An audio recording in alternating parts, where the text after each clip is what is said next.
कौवे ने जब किशन को देखा तो वे कौवा कहने लगा, क्या तुमने यमराज से मेरा प्रश्न पूछा था? हाँ, मैंने तुम्हारा प्रश्न पूछा था। यमराज ने बताया कि पूर्व जन्म में तुम्हारा काम गुरु का था, लेकिन तुमने अपने लक्ष्य का सही तरीके से इस्तेमाल नहीं किया। तुम शिक्षा देने के बदले में छोटे छोटे बच्चों से अपना काम करवाते थे। बहुत समय पहले की बात है। एक छोटे से गांव में रामू नाम का एक गरीब आदमी रहता था और दिन रात मेहनत मजदूरी करके अपने घर का पालन पोषण करता था। उसके दिन भर काम करने के बाद 70 रुपए मिलते थे। उनमें से वो रोजाना कुछ पैसे दान करता था और बाकी पैसों से अपने घर का पालन पोषण करता था और बाकी खर्च करता था। रामू का एक छोटा सा बेटा भी था, उसका नाम था किशन। भाग्यवान, अरे ओ भाग्यवान, अभी खाना बनाने में और कितना समय लगेगा? तुम रोज देर कर देती हो। लोग अब तक तो खेत में पहुंच गए होंगे, मैं ही सबसे देर से पहुंचता हूँ। खेत जल्दी जाकर ऐसा भी क्या कर लेते हो? मैं यहाँ चूल्हे में फूंक मार मार के परेशान हो गई हूँ। मेरी मदद करने वाला भी कोई नहीं है, मुझे सब खुद करना पड़ता है। खाना बनाने में मुझे और 15 मिनट लगेंगे। ये तो तुम्हारा रोज का है, मुझे रोज देर हो जाती है। मैं बैल को तैयार करता हूँ, तब तक तुम मेरे लिए खाना बांध लो। रामू बैल को तैयार कर देता है, तब तक मेरा खाना लेकर आ जाती है। अपना काम खत्म करके खाना समय पर खा लेना। काम में लगने के बाद आप रोज रोज खाने को भूल जाते हो, आज मत भूलना। मीरा, जब मैं काम के लिए निकलता हूँ तो तुम मुझसे कितने अच्छे से बात करती हो, लेकिन कभी कभी बिना बात का ही मेरे ऊपर गुस्सा करती हो। बड़ा अजीब व्यवहार है तुम्हारा, मैं तुम्हारे स्वभाव को आज तक नहीं समझ पाया। फिर रामू अपने बैल को लेकर जमींदार के खेतों की ओर निकल गया। खेत में पहुंचकर रामू ने अपना काम शुरू कर दिया। आधा दिन काम करने के बाद रामू के बैल बड़े ही थक जाते हैं और बेहोश हो जाते हैं। हे भगवान, क्या हुआ कलवा? क्या हुआ ललवा? क्या हुआ? गिर क्यों गए तुम? मुझे पता है तुम बहुत बूढ़े हो चुके हो, अब तुमसे काम नहीं होता। तुम उठ जाओ कलवा, उठ जाओ ललवा।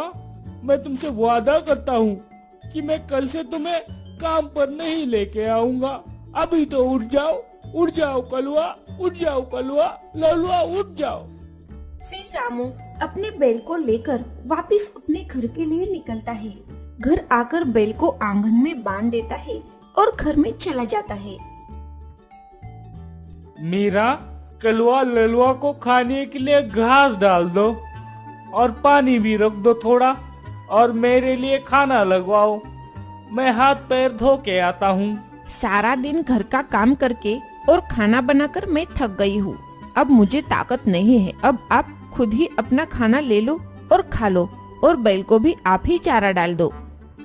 मेरा कहा तो तुम कभी मानोगी ही नहीं ना। चलो मुझे खाना परोस दो और फिर जो तुम्हें करना है वो करो। पिताजी, आप रोजाना 70 रुपए कमाते हैं, उसमें से कुछ पैसों को दान कर देते हैं, और इतने थोड़े पैसों से हम अपना गुजारा कैसे कर पाएंगे? बेटा, ऐसी कोई बात नहीं है। तुम्हारे पिताजी रोज 70 रुपए कमाते हैं और वे कुछ रुपए दान कर देते हैं। ये सब दान तुम्हारे लिए ही तो करते हैं, दूसरों के लिए नहीं बेटा। रामू ने खाना खाकर बैल को चारा डाला और पानी पिलाया। फिर रात होने पर मुझे कल दूसरे गांव जाना है, मुझे नए बैल खरीदने हैं। पता नहीं बैल का खर्चा कितना आएगा। अरे, हमारे पास तो ये बैल है ना, फिर दूसरी बैल लाने की क्या जरूरत है? तुम यूं ही पैसे बर्बाद मत करो। वैसे भी दान धर्म करके तुम पैसे बर्बाद करते हो। हमारा किशन अब बड़ा हो रहा है, उसे हमें शहर पढ़ने के लिए भी भेजना है ना। हमारे बैल अब बूढ़े हो चुके हैं, वो खेत में मेहनत नहीं कर पाते, तो खेत में काम नहीं हो पाएगा, तो जमींदार हमें पैसे कैसे देगा। इसलिए मैं 2 नए बैल खरीदने की सोच रहा हूँ। अभी जो मेरे पास पैसे हैं उससे मैं 2 नए बैल खरीद लेता हूँ और उस 2 बैलों से जमींदार के खेत में मजदूरी करके किशन के पढ़ाई के लिए पैसे जमा कर लेंगे। आए बड़े, अगर खेती के लायक नहीं है तो उसे खिलाने के लिए उसके ऊपर पैसे क्यों बर्बाद करें? फिर आप उसे जाकर कसाई को बेच दो। अरे मीरा, तुम इतनी मतलबी कैसे हो सकती हो?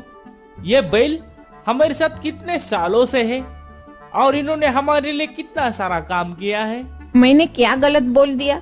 हर कोई यही करता है। यह बैल हमारे किसी काम का नहीं है। बेहतर है इसे बेच दो। इसे खिलाने के लिए मैं पैसे बर्बाद नहीं करूंगी और आप खुद का भी नुकसान मत करो। इन बैलों ने इतनी खेती करी, फसल को शहर तक पहुंचाने में हमारी मदद की, और तुमने इतने आसानी से कैसे कह दिया कि इन्हें कसाई को बेच दो? क्या तुम्हें जरा भी इन दोनों पे दया नहीं आती? तुम इतने मतलबी कैसे हो सकती हो मीरा? आप मेरी बात कब सुनते हो? यह फालतू का खर्च है। मुझे क्या, आप जो चाहे वो करो। आपसे मैं कुछ नहीं कहूंगी। मुझे किसी चीज की परवाह नहीं है। इन बैलों ने हमारी इतने समय तक सेवा की है, ये मेरे मरने तक मेरे साथ ही रहेंगे। और अब मुझे तुमसे झगड़ा भी नहीं करना। मुझे कल सुबह शहर जाना है, तो बेहतर होगा कि मैं अब सो जाऊं। फिर अगले दिन सुबह रामू नए बैल खरीदने के लिए बाजार जाता है। अरे यार, ये बैल तो दोनों के दोनों बहुत ही आलसी और कामचोर है। ऊपर से गुस्सेल भी ज्यादा है। इन्हें पानी और चारा खिलाते खिलाते मैं तो कंगाल हो जाऊंगा। इन्हें आज तो बेच ही दूंगा मैं। अरे भैया, आपके बैल तो बहुत ही अच्छे हैं। क्या दाम लगाया इसका? हाँ भैया, हमारे बैल तो बहुत ही अच्छे हैं। इन्हें बेचने का मन तो नहीं कर रहा, लेकिन क्या करूं, हमारे ऊपर पैसों की बहुत ही बड़ी मुसीबत आ चुकी है। हाँ, फिर दाम क्या लगाए ओ बताओ। वैसे तो ये बैल 5,000 के हैं, लेकिन आपके लिए 3,000 में दे दूंगा। अरे, ये बैल तो बहुत ही अच्छे हैं। इनकी कीमत तो कम से कम 10,000 होनी चाहिए। चलो, इतनी कम दामों में दे रहा है तो ले लेता हूँ। किशन के पढ़ाई के लिए थोड़े पैसे बच भी जाएंगे। फिर शाम के समय रामू नए बैल लेकर अपने घर की ओर चल रहा था। चलते चलते जंगल के रास्ते में एक बैल ने रामू पर हमला कर दिया। उस हमले में रामू की मौत हो जाती है। माँ, मेरे पिताजी कहाँ चले गए? बेटा, तुम्हारे पिताजी हम सबको छोड़कर यमपुरी में यमराज के पास चले गए हैं। माँ, जब पिताजी थे रोजाना 70 रुपए कमाते थे और कुछ पैसों की बचत करते थे, और हमारा पालन पोषण उन्हीं कुछ पैसों से करते थे, और बाकी के रुपए दान पुण्य में लगाते थे। माँ, अब हमारा पालन पोषण कैसे होगा? कैसे हमारा पेट भरेगा? बेटा, जिस घर में गरीबी होती है उसका कोई सहारा नहीं होता। उससे सभी लोग दूर भागने लगते हैं। गरीबों का सहारा सिर्फ भगवान है। भगवान के अलावा कोई भी गरीब की सहायता नहीं कर सकता। माँ, ऐसे मत सोचो। मैं यमराज जी के पास जाऊंगा और अपने पिताजी को वापस लाऊंगा। हमारी गरीबी देखकर यमराज जी को अवश्य हमारी दया आएगी। किशन अपनी माँ से बात कर रहा था, लेकिन मीरा ने उसकी बातों पर ध्यान नहीं दिया। एक दिन मीरा किशन को अपने घर पर अकेला छोड़कर गांव में काम करने के लिए चली गई। तभी उसके बेटे किशन के मन में एक विचार आया कि वह यमराज के पास जाकर अपने पिताजी को लेकर आएगा। ऐसा सोचकर किशन अपने पिताजी को लाने के लिए निकल जाता है। चलते चलते उसे बहुत थकान का अनुभव होने लगा। तब वो एक बहुत बड़ी और विशाल बरगद के पेड़ की छाया में जाकर बैठ जाता है। बेटा तुम कौन हो और कहाँ जा रहे हो? मैं एक गरीब आदमी रामू का बेटा हूँ। मेरे पिताजी मुझे छोड़ के यमराज जी के पास चले गए और मैं अपने पिताजी को वापस लाने के लिए यमराज जी के पास जा रहा हूँ। बेटा अगर तुम यमराज जी के पास जा ही रहे हो तो मेरे लिए एक प्रश्न पूछ के आना। मैं कई वर्षों से यहाँ पे लगा हुआ हूँ, लेकिन मेरे पत्ते हमेशा झड़ जाते हैं और मैं कभी भी हरा भरा नहीं रहता हूँ। बरसात की मौसम में भी मेरे पत्ते झड़ जाते हैं। आखिर मेरे इस दुर्दशा का क्या कारण होगा? ठीक है, मैं तुम्हारा यह प्रश्न यमराज जी से अवश्य पूछ के आऊंगा। इतना कहकर किशन आगे की ओर चलने लगा। चलते चलते रास्ते में उसे एक बहुत बड़ा तालाब मिला। फिर किशन तालाब के किनारे पर गया और पानी पीने लगा। तभी उस तालाब से तैरती हुई एक मछली आ गई और कहने लगी, बेटा तुम तो बड़े ही कोमल स्वभाव के दिखते हो, लेकिन तुम इस वक्त कहाँ जा रहे हो? मैं गरीब आदमी रामू का बेटा हूँ और मैं यमराज जी के पास अपने पिता को लाने के लिए जा रहा हूँ। किशन की बात सुनकर मछली ने कहा, बेटा तुम यमराज से मेरा एक प्रश्न पूछ कर आना।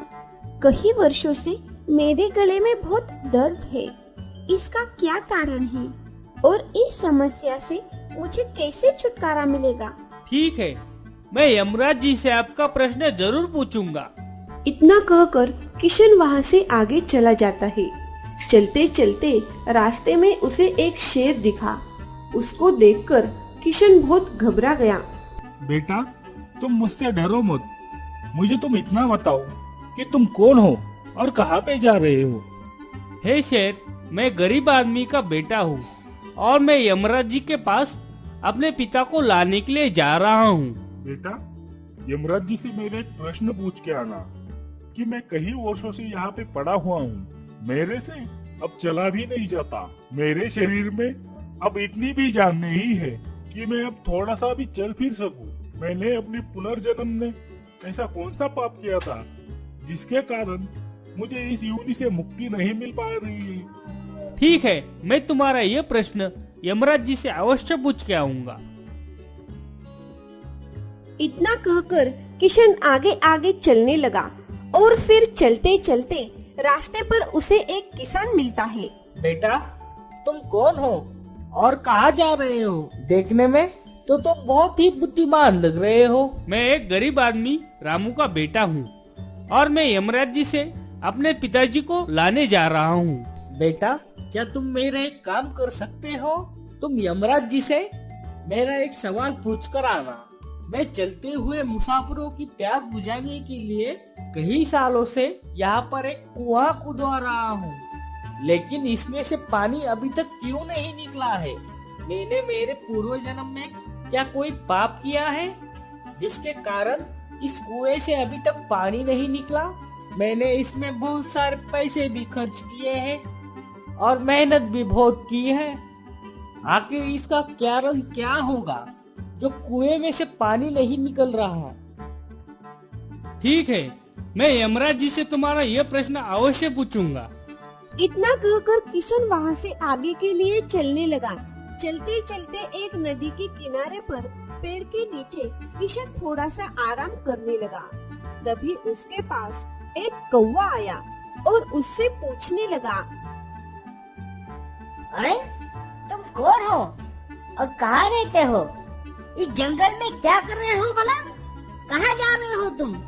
उसकी आवाज सुनकर किशन ने कहा, मैं एक गरीब आदमी रामू का बेटा हूँ और मैं यमराज जी से अपने पिताजी को लाने जा रहा हूँ। तुम यमराज के पास जा ही रहे हो तो मेरा एक प्रश्न पूछ के आना। मेरा शरीर कई वर्षों से इस घायल अवस्था में तालाब के किनारे पड़ा हुआ है। कभी पानी की लहरें आती है तो मेरा शरीर इस तालाब के अंदर जाता है और पानी की लहरों से वापस किनारे पर आ जाता है। मैंने अपने पूर्व जन्म में ऐसा कौन सा पाप कर्म किया था जिसके कारण मुझे इस शरीर से मुक्ति नहीं मिल पा रही है, और इसका क्या कारण है? ठीक है, मैं यमराज जी से तुम्हारा यह प्रश्न अवश्य पूछूंगा। इतना कहकर किशन वहां से आगे के लिए चल पड़ता है। अब किशन चलते चलते यमपुरी में पहुंच गया। वहां पहुंचकर यमराज के चरणों में प्रणाम किया और हाथ जोड़कर कहने लगा, यमराज जी, मेरे पिताजी कहाँ पर है? मैं मेरे पिताजी को लेने आया हूँ, क्योंकि जब मेरे पिताजी घर पर थे वो प्रतिदिन 70 रुपए कमाते थे, जिसमें से 30 रुपए दान करते थे और कुछ रुपए से हमारा पालन पोषण करते थे। क्योंकि अब मेरे पिताजी मेरे घर पर नहीं रहते, उन्हें आपने अपने पास बुलाया है, तो मैं और मेरी माँ घर पर भूखे मर रहे हैं। आप मेरे पिताजी को जल्दी से जल्दी मेरे घर भेज दीजिए। ठीक है, मैं तुम्हारे पिताजी को तुम्हारे घर भेज दूंगा। पहले तुम यहाँ शांत मन होकर बैठो। यमराज ने किशन को अपने पास बिठाया और अच्छी तरह से पेट भर भोजन करवाया। भोजन करने के बाद यमराज ने किशन को पूछा, तुम्हें और क्या चाहिए? फिर किशन ने रास्ते में जो भी मिले थे उन सबके प्रश्न यमराज जी से पूछे। फिर यमराज जी ने उन सभी प्रश्नों के उत्तर दिए और कहा, बेटा, अब तुम घर जाओ। तुम्हारी माँ तुम्हारा घर पर राह देख रही होगी। और हाँ, जाते समय उन सबको उनके प्रश्न के उत्तर अवश्य देना। तुम्हारे पिताजी भी तुम्हारे घर जल्दी ही पहुंच जाएंगे। फिर किशन यमराज जी को प्रणाम करके वहां से वापस अपने घर के लिए चल पड़ा। चलते चलते सबसे पहले उसे वो घायल कौवा मिला। वह तालाब के किनारे पड़ा हुआ था। उस कौवे ने जब किशन को देखा तो वे कौवा कहने लगा, क्या तुमने यमराज से मेरा प्रश्न पूछा था? हाँ, मैंने तुम्हारा प्रश्न पूछा था। यमराज ने बताया कि पूर्व जन्म में तुम्हारा काम गुरु का था, लेकिन तुमने अपने लक्ष्य का सही तरीके से इस्तेमाल नहीं किया। तुम शिक्षा देने के बदले में छोटे छोटे बच्चों से अपना काम करवाते थे और उन्हें अच्छी तरह ज्ञान का उद्देश्य नहीं देते थे। तुम पूर्व जन्म में बहुत ही विद्वान और ज्ञानी थे, पर तुम उन बच्चों को शिक्षा नहीं दे पाए, जिसकी वजह से सभी बच्चे बड़े होने के बाद तुम्हें श्राप दिया करते थे, जिस कारण तुम्हारी ये हालत है। तुम तुम्हारा ज्ञान किसी को दे दो तो तुम्हें मोक्ष की प्राप्ति होगी। किशन, मैं मेरा ज्ञान तुम्हें देता हूँ, तुम इसे अन्य लोगों में अवश्य बांटना। जैसे ही कौवे ने अपना ज्ञान किशन को दे दिया, वैसे ही उसकी आत्मा को संतुष्टि मिली और वह मुक्त हो गया। फिर किशन चलते चलते उसे किसान के पास पहुंचा, जो मुसाफिरों के लिए कुआं बनवा रहा था। किसान ने जैसे ही किशन को देखा तो वो बड़ी प्रेम से किशन से कहने लगा, बेटा, क्या तुमने यमराज जी से मेरा प्रश्न पूछा था? हाँ, पूछा था।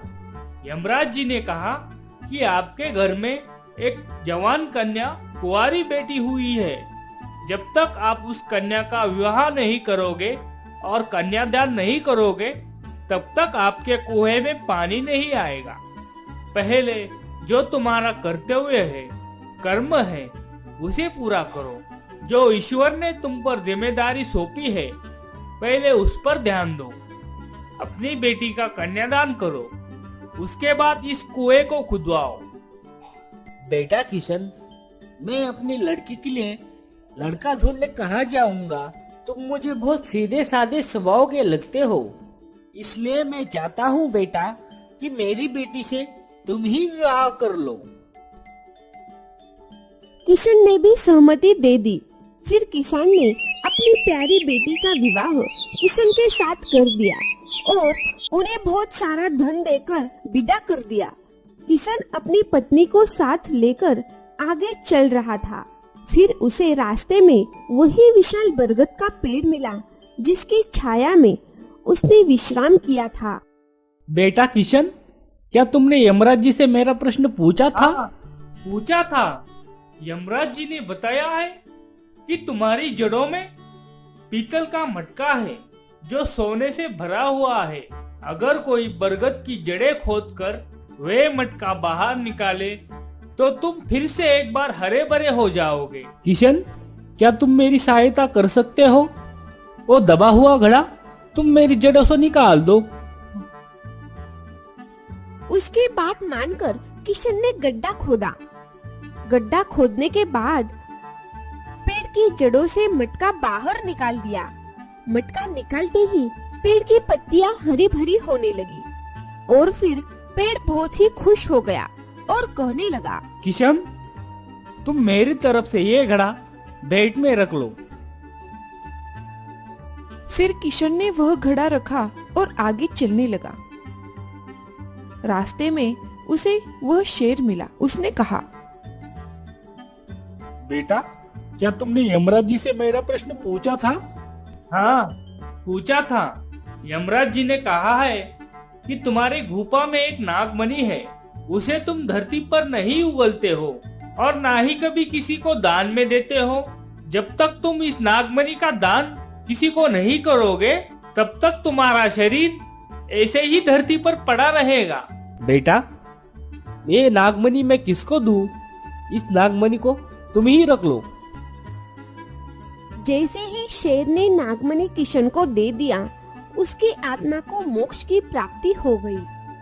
कुछ देर बाद किशन अपनी पत्नी के साथ चलते चलते अपने घर पर पहुंच गया। किशन को घर आए हुए देखकर मीरा बहुत ही खुश हो गई और कहने लगी,